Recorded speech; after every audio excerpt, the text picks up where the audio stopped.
Exams के अंदर आप कितनी ही अच्छी तैयारी करके जाते हैं इस बात से फ़र्क नहीं पड़ता, बल्कि फ़र्क इस बात से पड़ता है कि वहाँ पे पेपर को कितना अच्छा आप अटेम्प्ट करके आते हो। अक्सर स्टूडेंट्स को देखा गया है कि वो एग्जाम से तैयारी 1 या 2 दिन पहले करते हैं, लेकिन वो बोर्ड के पेपर के अंदर अपने जो मार्क्स है वो बहुत ज़्यादा अच्छे ले आते हैं, क्योंकि उनको जो पेपर को अटेम्प्ट करने का जो मेथड है उनको वो मालूम है। और अगर आपको इसी ही मेथड के बारे में पता चल जाए तो आपको एग्जाम्स के अंदर 80% मार्क्स लेने से कोई भी नहीं रोक सकता।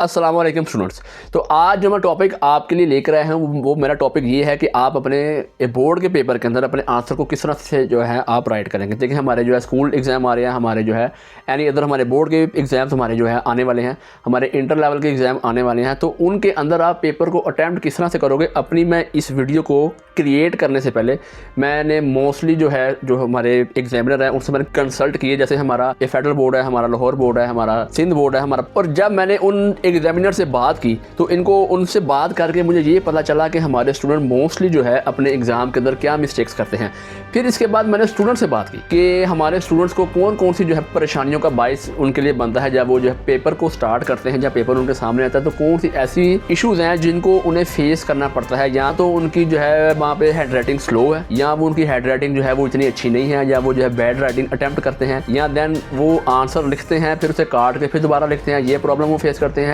या आजकल के टाइम में जो सबसे बड़ा इशू वो फेस करते हैं कि जब वो क्वेश्चन आंसर उनके सामने आता है, जब वो क्वेश्चन को राइट करने लगते हैं तो आंसर उनके माइंड में नहीं रहता, आंसर जो है वो स्किप हो जाता है। तो ये तमाम इश्यूज़ को जो है आज हम जो है अच्छे तरीके से जो है एक्सप्लेन करेंगे कि आपने वहाँ पे आंसर को किस तरह से राइट करना है, कौन सी सीक्वेंस में अटेम्प्ट करना है, या देन जब आपको पहले एमसीक्यूज मिलेगा तो उसको किस तरह से जो है राइट करते हैं। तो चलिए अपनी इस वीडियो को स्टार्ट करते हैं। तो देखिए जब आप वहाँ पे बोर्ड का पेपर अटेम्प्ट करने जाते हैं तो सबसे पहले क्या इशू आपको फेस करना पड़ता है कि सबसे पहले आपको वहाँ पे आपका जो एमसीक्यूज पेपर है सबसे पहले वो दिया जाता है कि देन अगर आपका एग्जाम 75 मार्क्स का अगर आपका है तो उसमें 15 नंबर का जो है आपका पेपर वो एमसीक्यूज का आता है। हमारा मोस्टली जो लाहौर बोर्ड, फेडरल बोर्ड या हमारा जो है सिंध बोर्ड है, कोई भी एनी अदर हमारा जो है जो हमारा बोर्ड है उसके अंदर मोस्टली जो सबसे पहले हमें एमसीक्यूज पेपर मिलता है। उसके 15 मार्क्स होते हैं और देन उसमें आपका 20 मिनट्स का टाइम हमें दिया जाता है। तो उसको किस तरह से अटेम्प्ट करना है पहले ये देख ले। आपने पहले अच्छे तरीके से पूरे पेपर को स्टडी करना है और जोन सा आंसर आपको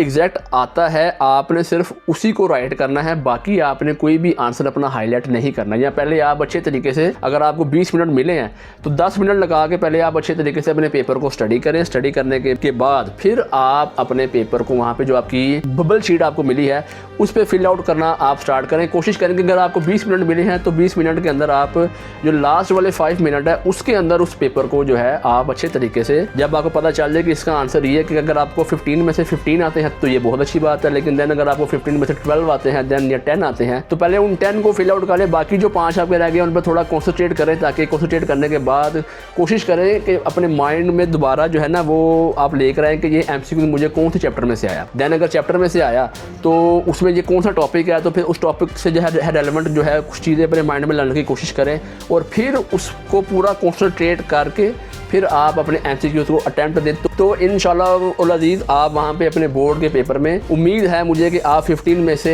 जो है 15 मार्क्स अच्छे जो है गेन कर लेंगे। और फिर देन जो हमारा पेपर इंशाल्लाह जो हमारा सब्जेक्टिव पार्ट है वो जब हमारा स्टार्ट होता है तो उसमें अगर हमारा फिजिक्स, केमिस्ट्री, बायो या एनी अदर कोई भी सब्जेक्ट है इंग्लिश उर्दू के अलावा, तो हमें सबसे पहले अपने शॉर्ट आंसर क्वेश्चन के अटेम्प्ट को देना होता है कि शॉर्ट आंसर क्वेश्चन आप किस तरह से राइट करें। तो हमारा जो सबसे पहला इशू है वो हमारा इशू है कि बैड राइटिंग। अक्सर स्टूडेंट्स के माइंड में यही चीज़ होती है कि यार हमारी जो हैंड राइटिंग जो काफ़ी बैड है, इस वजह से हमारे जो एग्जाम में जो है नंबर करते हैं। लेकिन जब मैंने जो हमारे एग्जामिनर हैं जब उनसे मैंने कंसल्ट किया तो उन्होंने मुझे ये कहा कि बैड राइटिंग जो है वो इम्पैक्ट इतना नहीं डालती आपके मार्क्स को जो है कम लेते हुए। यहाँ अगर आपकी ये सोच है कि यार हमारी जो बैड राइटिंग है उस वजह से हमारे नंबर कम आते हैं, तो ऐसा नहीं है। जब मैंने उन टीचर से कंसल्ट किया जो हमारे एग्जामिनर है तो उन्होंने मुझे ये बताया कि आपकी जो है राइटिंग वो एक्सेप्टेबल है, यहाँ तक कि वो जो है इजीली स्टडी हो सके या उसकी समझ आ सके कि आपने लिखा क्या है। आपकी बैड राइटिंग वो काउंट होगी जो कि किसी को समझ नहीं आ रही कि आपने लिखा क्या है। लेकिन अगर आपने इतना लिखा है कि वो हैंड राइटिंग आपकी इजीली जो है वो स्टडी की जा सकती है या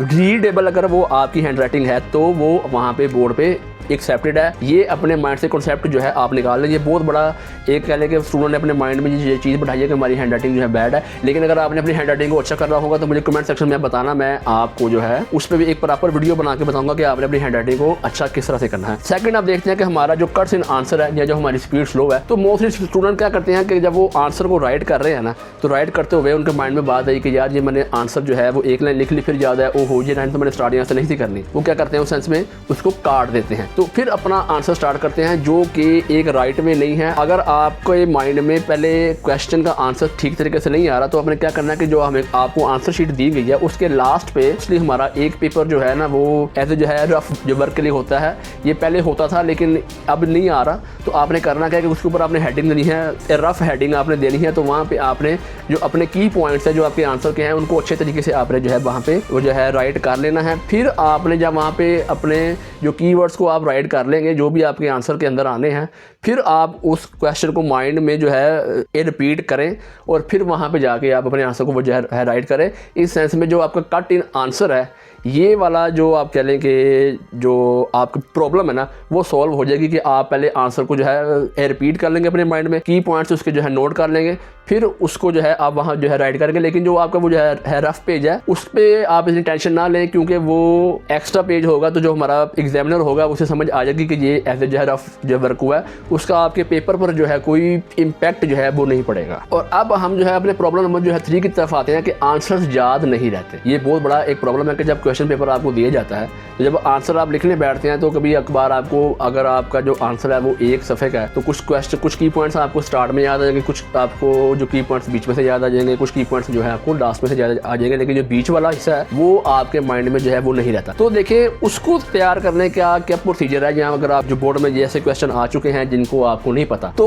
उसको किस तरह से आपने अटेम्प्ट करना है। देखिए उसका एक जो है ना प्रॉपर एक प्रोसीजर है कि आपने क्वेश्चन जो है उसको स्टार्ट करने से पहले अपने अगर क्वेश्चन आपको आ गया तो आपने क्या करना है कि सबसे पहले अपने माइंड में ये चीज़ लेकर आनी कि यार ये क्वेश्चन जो है मुझे किस चैप्टर से आया, ठीक है, उस चैप्टर को पहले अपने माइंड में लेकर आए। फिर आपने ये देखना है कि वो कौन सा टॉपिक है जिसके अंदर से ये क्वेश्चन मुझे दिया गया है। फिर देन हमारा जो तीसरा वहाँ प्रोसीजर वो आता है कि वहाँ पे आपने आंसर को जो राइट करके आना है वो एज ए की पॉइंट्स आपने या हेडिंग्स बना के आंसर को राइट नहीं करना, बल्कि आपने वहाँ पे आंसर जो है पैराग्राफ की सूरत में देना है। उसमें स्पेसिंग आपने जो है वो इतनी नहीं करनी क्योंकि हमारे जो एग्जामिनर हैं वो क्या करते हैं कि अगर आपका आंसर पूरा एक पैराग्राफ की शक्ल में दिया गया है तो अगर एक पेज के ऊपर आपने राइट किया हुआ है तो उसके अंदर अगर आपने कहीं पे जो है बोंगियां भी मारी हैं या कहीं पे आपने आंसर को अच्छे तरीके से अटेम्प्ट भी जो है नहीं किया, लेकिन कुछ चीज़ें आपने गलत लिख दी हैं, कुछ चीज़ें आपने सही लिख दी हैं, तो वहाँ पे एग्जामिनर जो है आपको अगर 5 नंबर का सवाल है तो उसमें मोस्टली आपको जो है वो 3 नंबर या 2 नंबर वो दे ही देगा। क्योंकि जो हमारे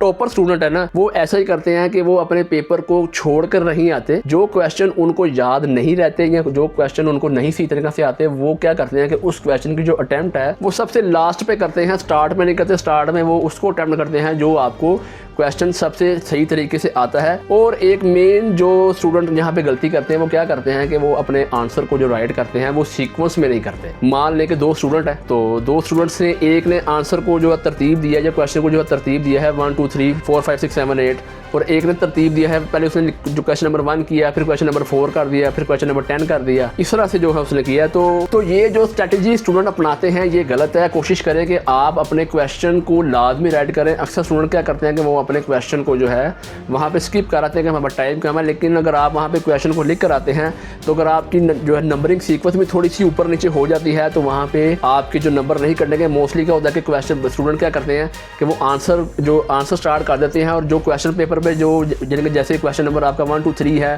वैसे जो नंबरिंग देते हैं तो वो एक्सेप्टेबल है। लेकिन मोस्टली स्टूडेंट क्या करते हैं कि जिनसे ज़्यादा मिस्टेक होती है, पेपर है उस पर क्वेश्चन नंबर 2 है लेकिन जो आपकी आंसर शीट है उस पर क्वेश्चन नंबर जो है आप 3 लिख देते हैं या आंसर नंबर 3 लिख देते हैं। उस सेंस में आपका जो पेपर है वो जो क्वेश्चन नंबर है वो पूरे का पूरा कट जाता है, वो एक सीक्वेंस वो जो नहीं रहती। तो लिहाजा आपने इस चीज़ को जो है नज़र रखना है कि आपने अपने पेपर की अटेम्प्ट में सीक्वेंस को बहुत अच्छे से जो है वो तैयार करना है। अब जो हमारा जो है टॉपिक नंबर 4 है कि आप अंडरलाइन कीवर्ड के हमारे जो टॉपर स्टूडेंट हैं आप ये देखें कि वो कौन सी स्ट्रेटजी को अपनाते हैं कि वो वहाँ पे जो एग्जामिनर जो हमारा चेक करने वाला पेपर है उनके माइंड में एक स्केच बन जाता है कि उन्होंने मेन टॉपिक को किस तरह से हाईलाइट करना है। स्टूडेंट्स करते क्या हैं, वो जो हमारे टॉपर्स हैं वो जब पेपर अटैम्प्ट वो कर लेते हैं पूरा, उसके बाद अगर उनके पास टाइम जो है वहाँ पे बचा हुआ है 10-15 मिनट या 20 मिनट बचे हुए हैं, तो वो अपने मेन जो टारगेट जो आंसर्स में जो वर्ड होते हैं ना वो उनको अंडरलाइन करके आते हैं लेड पेंसिल से, ना कि जो बॉल पेन या इंक पेन आप यूज़ कर रहे हैं उससे। जो आपका लेड पेंसिल है उससे अगर आप वहाँ पे अपने कीवर्ड्स को अंडरलाइन कर लेंगे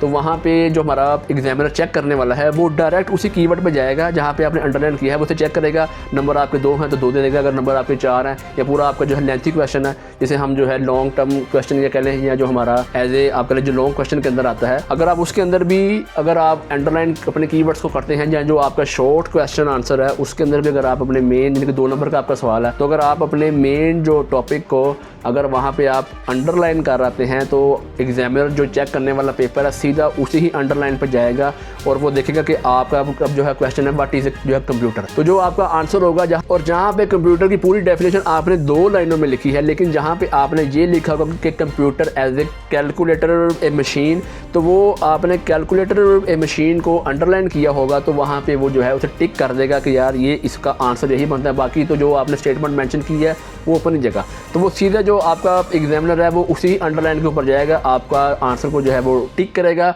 और वहाँ पे आपको 2 नंबर दे देगा। तो अगर आप इस स्ट्रैटेजी को अपना लेते हैं तो आप यकीन जाने बोर्ड के पेपर के अंदर जो हमारे स्टूडेंट हैं जिनकी तैयारी इतनी अच्छी नहीं होती, लेकिन वो अगर इस स्ट्रैटेजी को अपना लेते हैं, इसको फॉलो करते हैं, एक पेपर सीक्वेंस में लेकर आते हैं और जो मेन जो मैंने आपको कीवर्ड्स बताए कि आपकी बैड राइटिंग है, आपकी स्पीड अगर स्लो है, देन अगर आप कट सीना आंसर करते हैं या अगर आपको आंसर याद नहीं रहता तो उस सेंस में आपने किस तरह से अपने माइंड के अंदर वो चीज़ें सारी वो जो रख के आके आपने पेपर को अच्छे तरीके से अटैम्प्ट करना है। तो